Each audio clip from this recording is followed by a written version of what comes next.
Boşuna denemeyin, bu video ve benzeri introlar sahte. Bunu denemeye lüzum bulmuyoruz.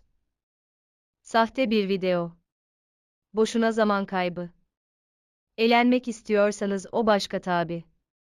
Bizim videoları inceleyin, kardeşler size gerçek videolar hazırladılar.